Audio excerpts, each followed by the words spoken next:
شادی کے بعد ماں باپ کو ملنے کی فضیلت۔ وہ کون سی بیٹی ہوگی جس کی شادی ہو اور وہ اپنے ماں باپ کو ملنے کے لیے نہ آئے؟ سبھی بیٹیاں آتی ہیں، مگر نیت کیا ہوتی ہے؟ جی بس میں امی سے ملنے جا رہی ہوں۔ حدیث پاک میں آتا ہے کہ جس بچی کی شادی ہو جائے اور وہ اپنے ماں باپ کی زیارت کی نیت کر لے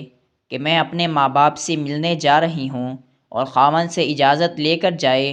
اور دل میں یہ ہو کہ اس عمل سے اللہ تعالیٰ راضی ہوں گے، تو اللہ تعالیٰ ہر قدم پر اس کو 100 نیکیاں عطا فرما دیتے ہیں،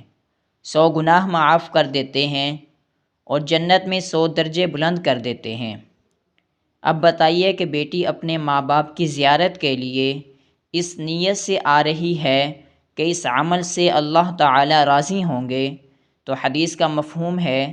ہر قدم اٹھانے پر اسے 100 نیکیاں ملیں گی، 100 گناہ معاف ہوں گے اور جنت میں 100 درجے بلند کر دیے جائیں گے۔ حدیث پاک میں آیا ہے کہ اگر یہ ماں باپ کے پاس آئی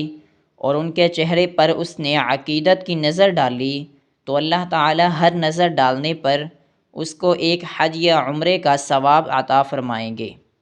صحابہ کرام رضوان اللہ تعالیٰ علیہم اجمعین نے پوچھا کہ اے اللہ کے نبی صلی اللہ علیہ وسلم، جو آدمی اپنے ماں باپ کو بار بار محبت اور عقیدت کی نظر سے دیکھے، تو اللہ تعالیٰ کے نبی صلی اللہ علیہ وسلم نے فرمایا